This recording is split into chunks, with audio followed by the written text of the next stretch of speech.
All Hit Radio.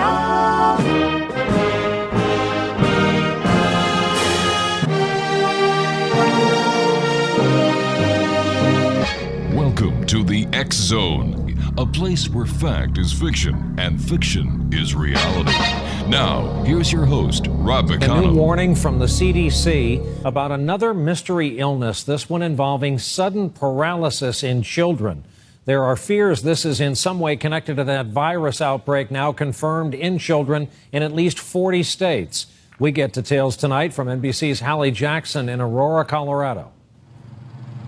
Late this afternoon, doctors at a Colorado hospital described the questions surrounding 10 children treated here, some too weak to move one arm or leg, others not able to move any of them. It's a time will tell sort of thing. It's a very long road. It's still too early to know what the recovery will be for these children. This medical mystery has health experts looking for clues, like whether it's just coincidence that 4 children with paralysis tested positive for a rare strain of virus, or whether it's something more.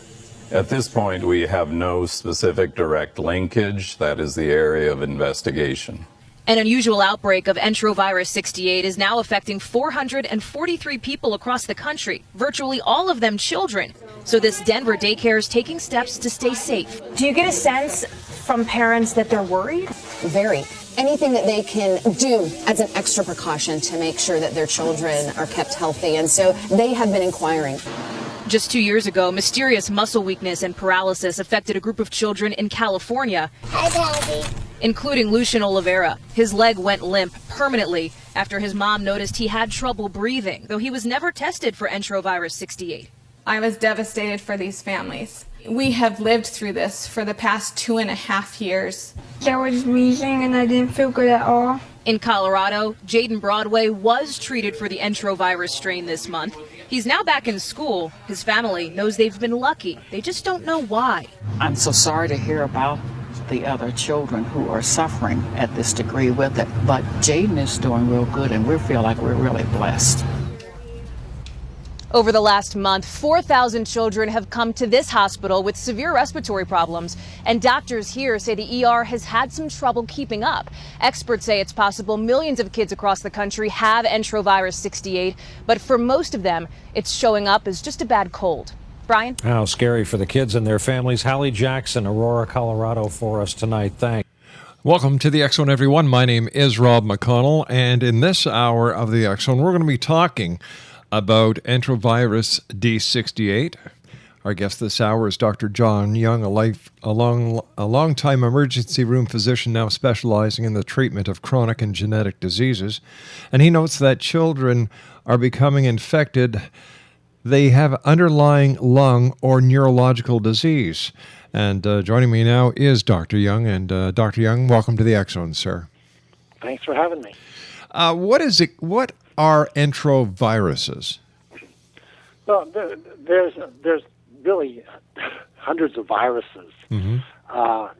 Most of them, a large majority, they don't even bother the human. Some viruses attack only animals, things like that. But and these viruses can change. Viruses can be more virulent or more deadly, or become less virulent or less deadly. So viruses change over time, mm-hmm. but this is a group of viruses. This is a group of virus that is kind of related to polio, which back in the 40s and 50s. But strains change, and this one has become a little more vicious than we've seen in the past. But the interesting thing about it is this: And with all illnesses, the people that seem to be most affected are those mm-hmm. that have underlying immune system problems.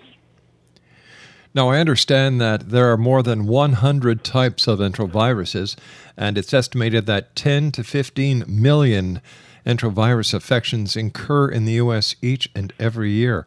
What is so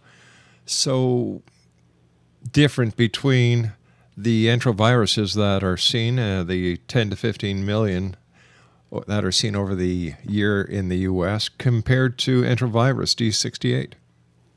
Well, we have the ability to really, in other words, think of a large school. Mm-hmm. You go into high school, and we can break it down to there's Mary Smith and Jim Jones, and we've been able to do that with viruses. We can actually break them down to each specific type of virus. Mm-hmm. And this one, excuse me, the D68, we've been able to identify in doing cultures on a number of these patients. And so that's how we've come about identifying it. And I think the other thing is this. You can do a nose culture, and you're going to pick up a lot of organisms, or a lot of viruses. Mm-hmm. But what they pick up is, hey, this is enterovirus, and we've just done 20 patients, and the interesting thing is all 20 of them have this very unique enterovirus. So they're going to say, hey, this is what we're dealing with, which is what I would say, and then we need to be on the lookout for this type of virus. Dr. Young, please stand by. We've got to take a commercial break. We'll be back in 2 minutes. Exonation, Dr. John Young is our very special guest this hour, and I will be back on the other side of this 2-minute commercial break as we continue speaking about Enterovirus D68 this hour here in the X Zone from Hamilton, Ontario, Canada. Don't go away.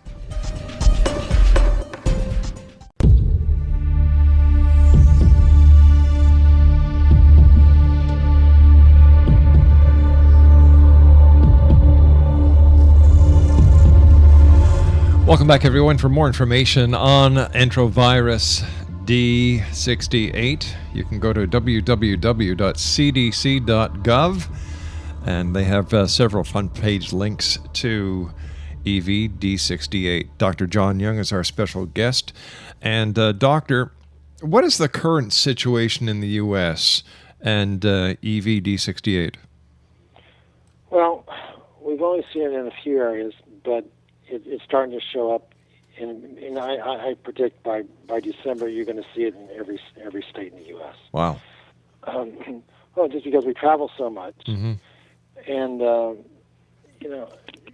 the other thing is, a lot of this is, I probably in my practice I may have seen one or two already, but the thing is, it shows up so benign. Listen, it's just the common cold, don't worry about it. Mm-hmm. And the person has a good immune system, and it's no big deal. Where the doctor gets into trouble is this. I think your child just has this little virus going around, little common cold. And then the next thing you hear is a couple days later, hey, I took my kid to the emergency room because he wasn't moving his legs. Uh-oh, now we're getting into something serious. So we don't, what it usually shows up just very benign as just a little cough, mm-hmm. sniffles, and we see that all the time, and what most of us do, just ignore it.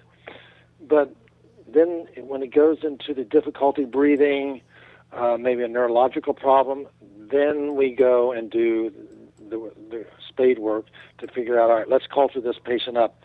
What are we dealing with? And then we see 68 come up. So, when was the first time Enterovirus D68 was ever diagnosed in the United States? I don't know. I don't know that. Okay. I do know it was before this year.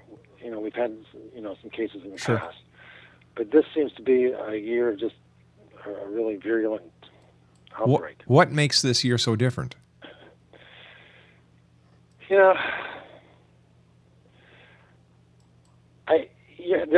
I'll just give you some theories because there's going to be a ton of theories. But I'll say this, that I know that down here in Florida, when we have a cold, what we call cold winter, that it does tend to depress a lot of these organisms.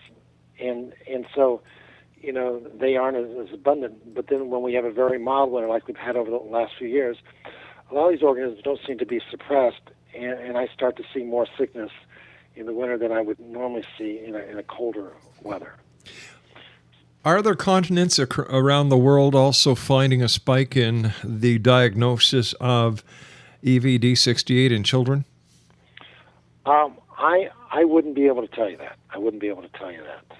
Okay. But I what would be interesting is to go back and, I was a medical doctor in South Africa for a number of years, and go back and look at South Africa, talk to their medical system, and see back in June, July, when they were in their winter, were they picking up ED-68? That would be the very interesting thing.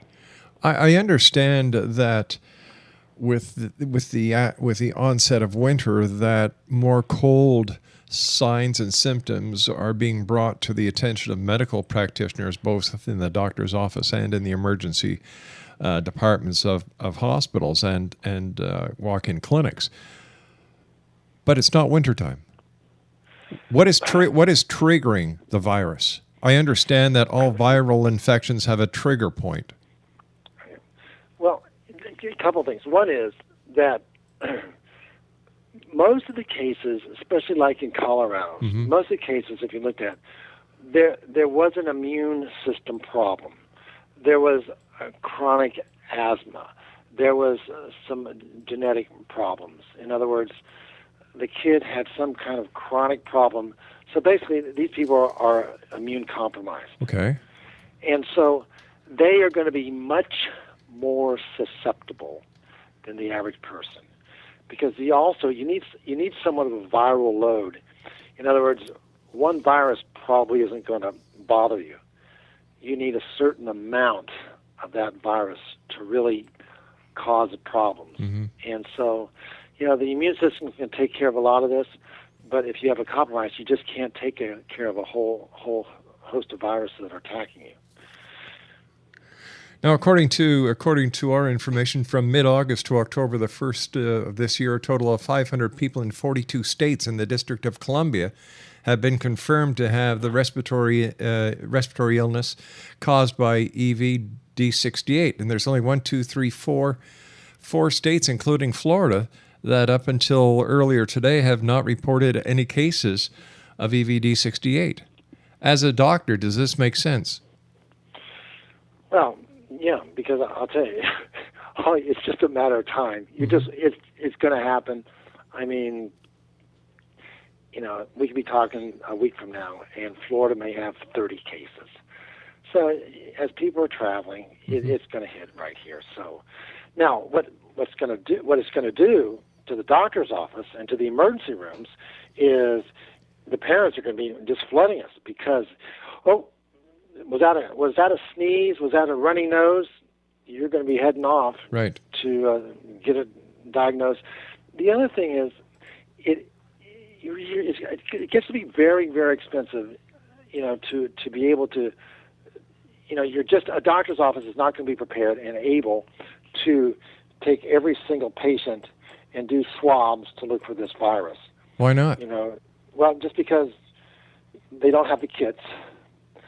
And the other thing is, it just becomes very costly. I mean, you're trying to load the whole U.S., all the doctor's offices, everything, with the kits to be able to grab the virus. But isn't that what the CDC is for? Well, that's why they're talking about now. Send them to the public health department, call CDC, get something like that. So they, what you end up doing is you end up flooding the public health departments. Is it possible then, sir, that Enterovirus D68 was actually strengthened and released on the public for nefarious reasons? I wouldn't go there, and mainly for this. I think that we do know that organisms change. I remember, and I'm dating myself a little bit, when I was in high school, there was an organism, a bacteria called Serratia marcescens. And every high school student in 10th grade looked at that and noticed the red color and all of that. Then in the mid-70s, that organism seems to have changed and became very virulent. In fact, a number of people caught a deadly pneumonia from it and died. So these organisms can change.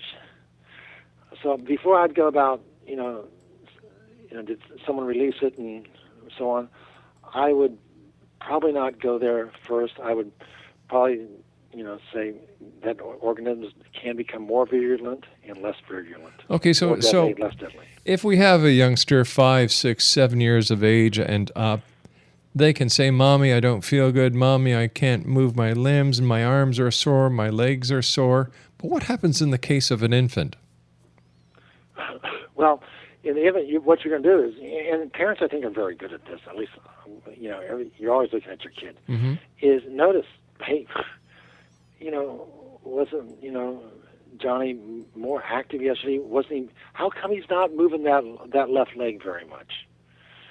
And so the parents, at least in my practice that I see, are usually very vigilant, and knowing that there is something out there. If they see that, hey, the baby's not moving his left side, they will get, and I hope they get to the doctor emergency room as soon as possible. How about senior citizens? I understand there are now cases of Enterovirus D68 being diagnosed in seniors. Right, and what do you see in the seniors? Just from their age, they tend to be a little more immune compromised.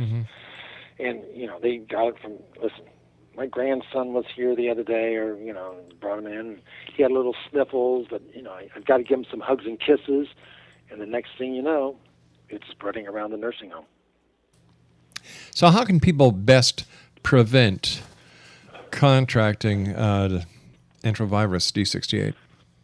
Well, it comes back to what your parents told you years ago.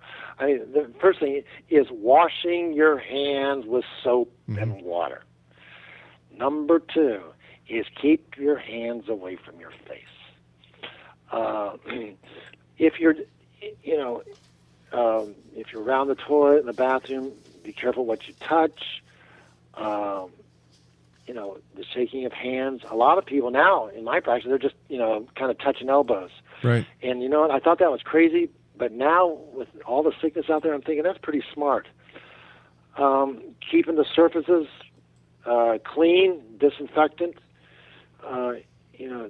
doing things like that. I know if you're changing the baby's diaper, make sure you wash afterwards thoroughly.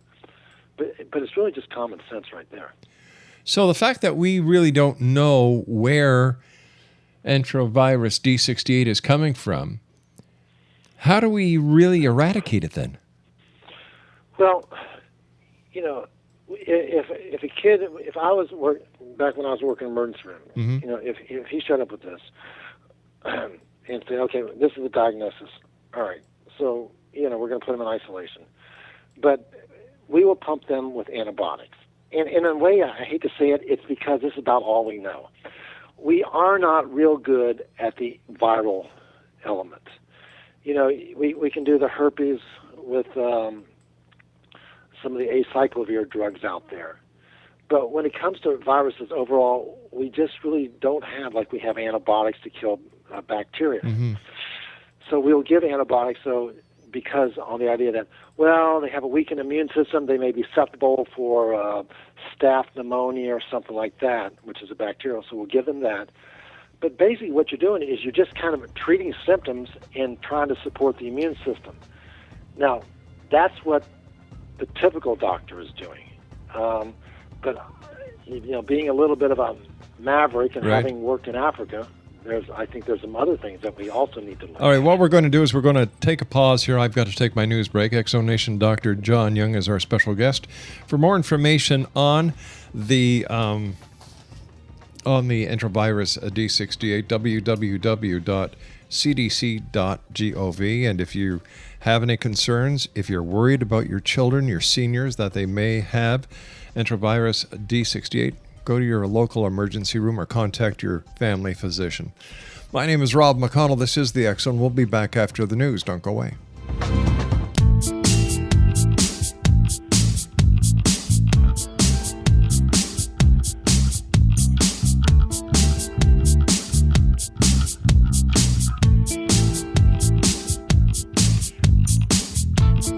Another virus. This one is sending hundreds of American kids to the hospital. The Enterovirus is taking a dangerous new turn. The CDC is investigating whether muscle weakness or paralysis in non-Colorado kids is connected to the virus.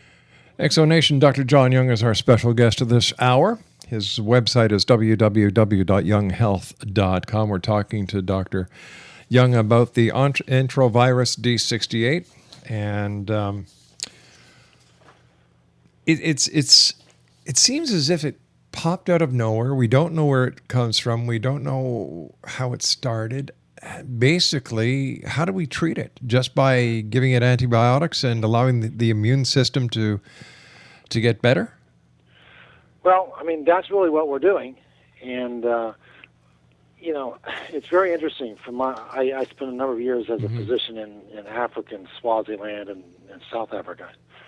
And the problem with a lot of the treatments that we've developed is for the third world, and I think this also goes back to Ebola, that they become so expensive that the third world can't afford them. And so, working in the third world for a number of years, we've had to come up with other ways to kind of help the body fight some of these infections. And I think it's very interesting.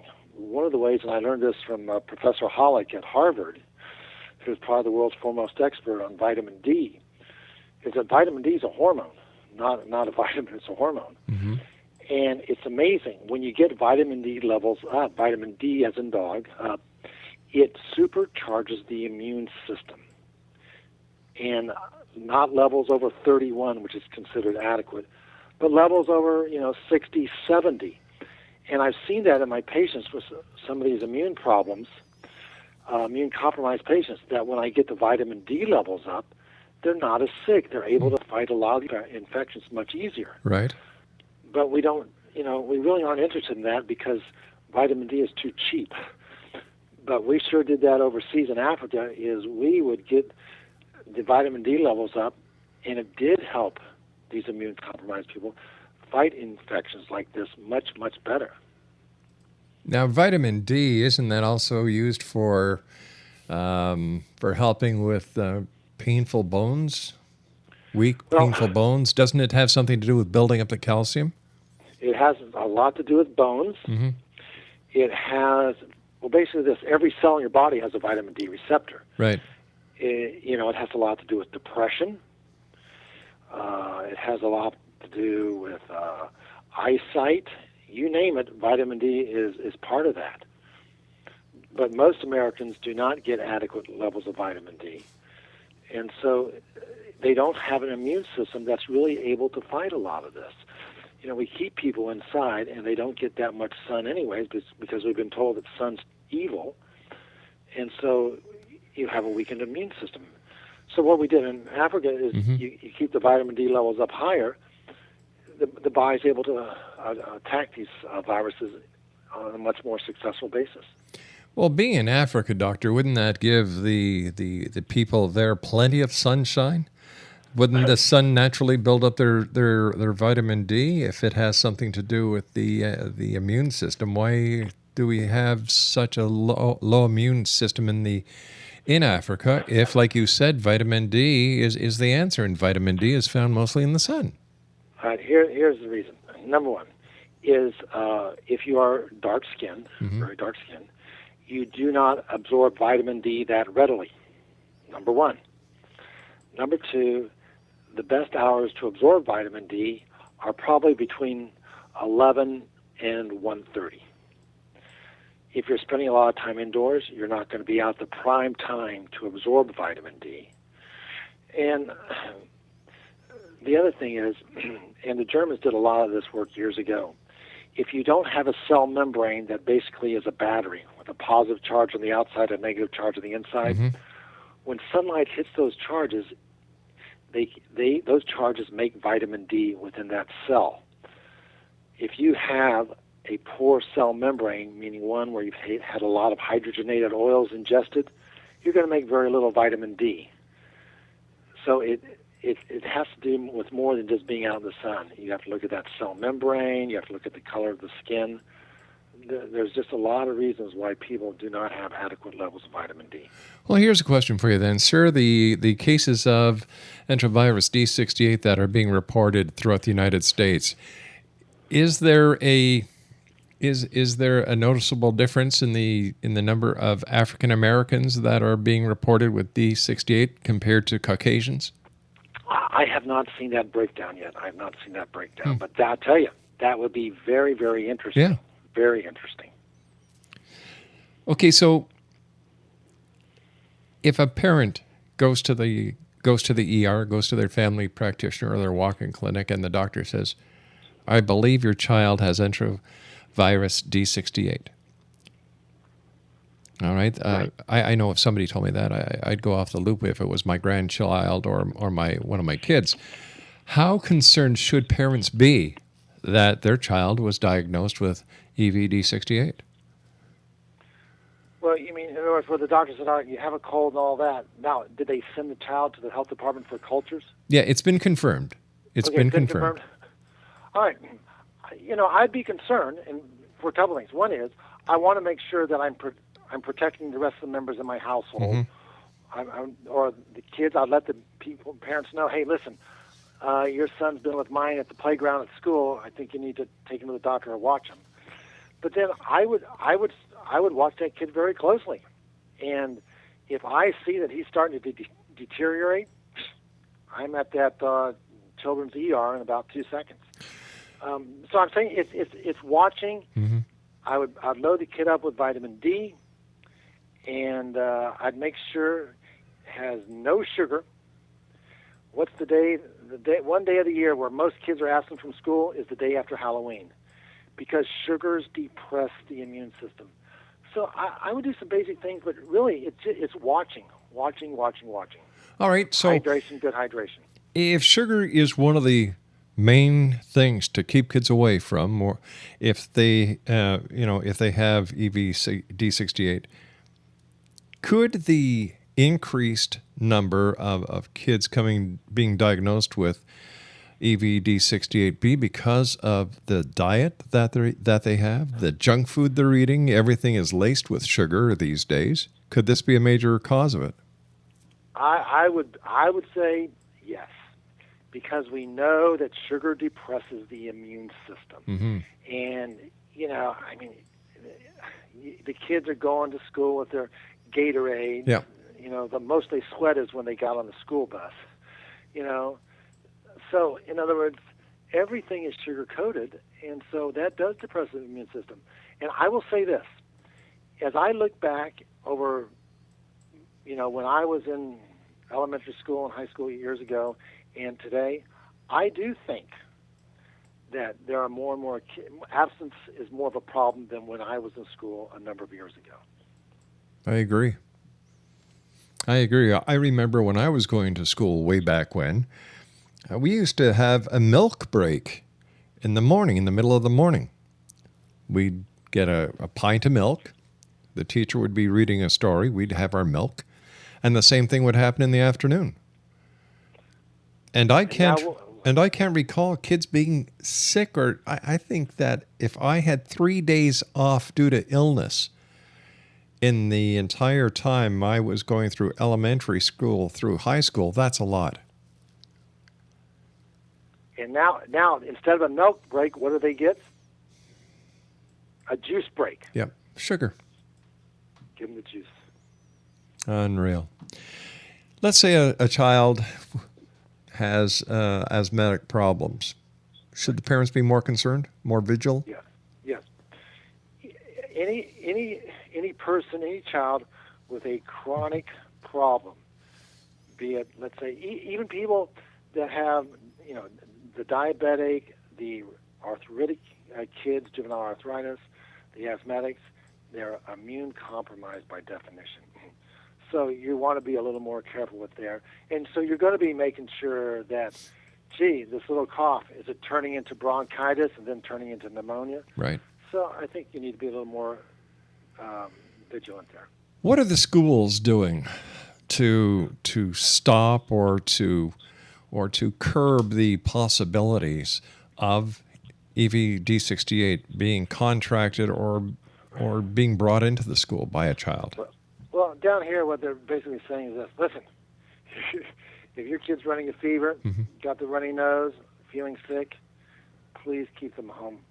Well, isn't that common sense at any time? Yes, but I think now they're going to make more of an issue of it, where like, ma'am, you dropped your kid off, but by the time we got him to the class, the nose is running. You need to come back and pick him up.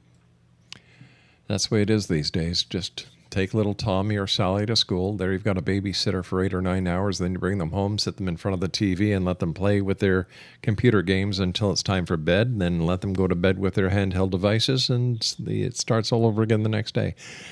How about cleanliness, all right? At home, you can keep your home clean.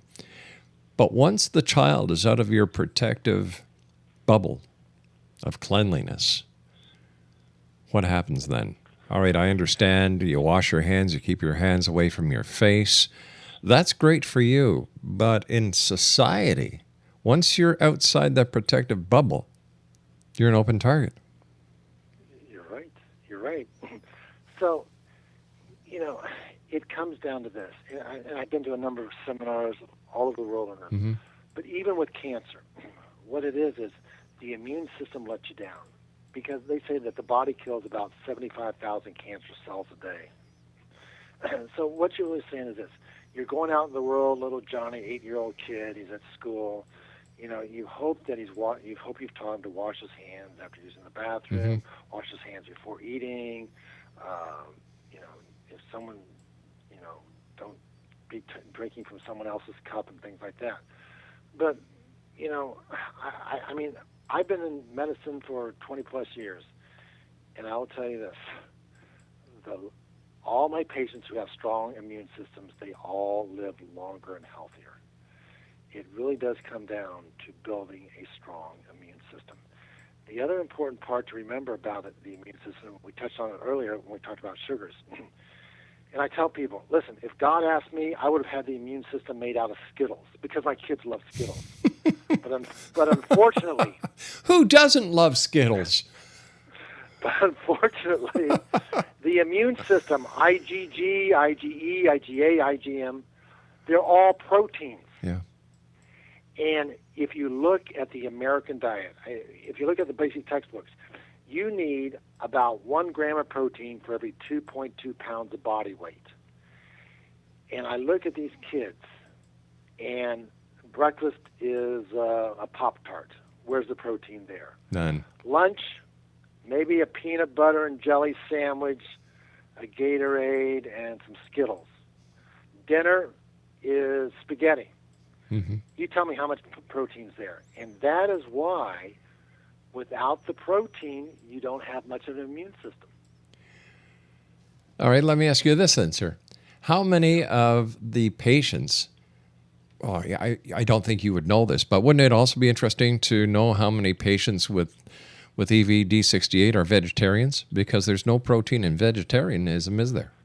Well, vegetables have protein.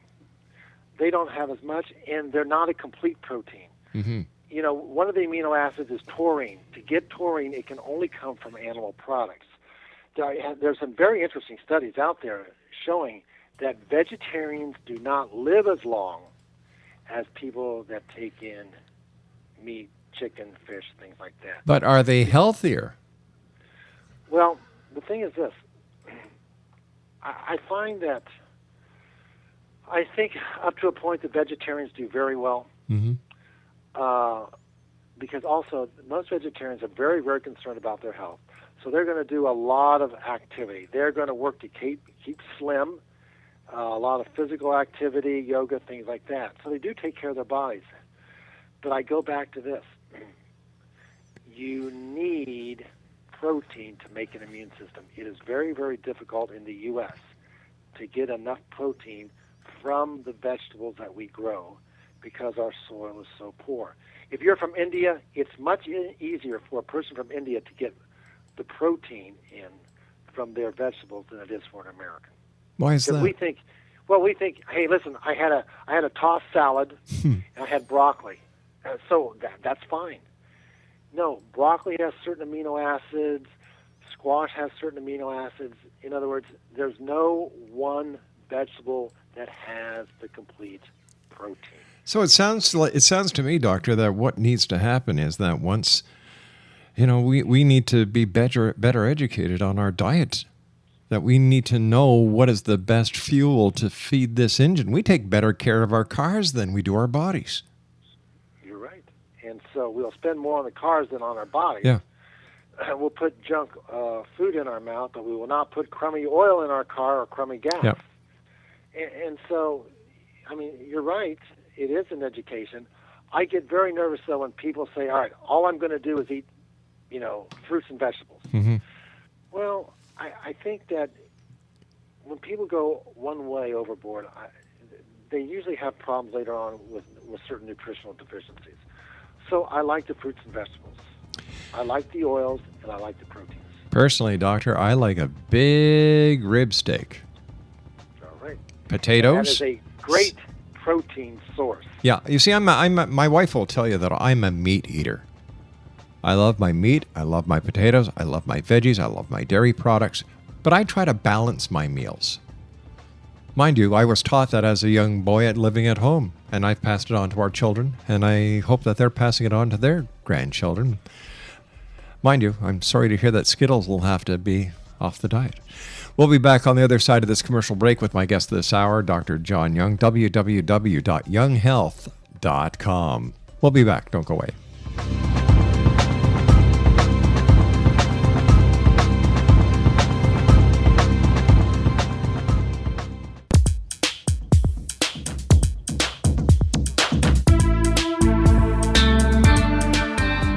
Exonation, our guest this hour is Dr. John Young. We've been talking about Enterovirus D68. His website is younghealth.com. That's www.younghealth.com. And for more information on Enterovirus D68, as well as the growing concerns about Ebola, visit the CDC at www.cdc.gov. First of all, Dr. Young, thank you so much for joining us tonight. It's been a great pleasure talking to you, sir. What can you tell us about Ebola? You see, if I was the government, the first thing I would do is I would stop all air traffic from entering the United States that originated or had passengers on from the parts of Africa where Ebola is. Now, why they haven't done that, I don't know. I think they're missing the loop here like they did with the war in Syria. But that's another show, another topic. What can you tell us about Ebola, and do you see it getting worse in the United States? Okay. Ebola really, it's been around for a while, and we had some problems in more central Western Africa a number of years ago. Mm-hmm. It seemed to have kind of died out and didn't hear much. And now it's sprung up again, and it actually seems, I think, a little more virulent, a little more deadly. And when you really, in the reports that I've read, is this. I don't think people really have a good handle on exactly how it's spread. Because some stuff that I've read is there's been people that have been very, very, very aware of the possibility of catching the virus, have really gone out of the way to protect themselves, and they've come down with it. Is it airborne? Well, we say no, but, is it just bodily fluid? Right now, I'm going to tell you, if I knew of someone that having Ebola, I wouldn't even want to be in the same room as them. Because we really do not have a good handle on how this organism is spread. I was speaking to somebody a couple of months ago, and they were telling me that the CDC ordered several thousand plastic coffins, several thousand plastic the bags that they put deceased people in, that they ordered several hundred refrigerated cadaver cars for railroad. Is it possible that they knew or they had a suspicion that this Ebola virus was coming over to the United States, was spreading into the United States, that there was no way that they could actually stop it, and this is their way of preparing because they really don't have a handle on it? Well, I mean, it's very possible. World Health Organization, I think, has done a pretty good job working with governments around the world of getting reports. Oh, hey, Liberia's called us up, let us know that they've had 2 cases of Ebola in the last week. And then they'll start to watch that and start to become aware of, hey, we've got a problem over here in West Africa, we got a problem here in Indonesia, whatever. So they get some advance notice. And I do think that in today's flying, rapid, movement of people, it's going to be very difficult to stop people from coming in unless you really find out where the flights originated. Because listen, everything to the U.S. goes through Paris or London. There's no direct flight from Liberia. No, there isn't. So you've got to find out, now, you're right, as you said earlier. Who, on your flight here, London to Atlanta, started earlier in Liberia? Well, they would know that through the ticketing route. Yeah, but then you're gonna have to start to. Now you're gonna have to start to probably be a little more vigilant and say, hey, you guys have to be quarantined at least so many days before you can come in. Dr. Young, I want to thank you so much for joining us, sir. It's been a great pleasure. I hope that we have the opportunity of having you back on the show. All right, enjoyed it, and take care. Take care of yourself, Doctor. Exonation, my guest this hour has been Dr. John Young. His website is www.younghealth.com, and for all concerns pertaining medical matters, www.cdc.gov. And if you believe that there's a chance that anyone you know may have EV-D68, get them to a medical practitioner at your earliest convenience. We'll be back. Don't go away.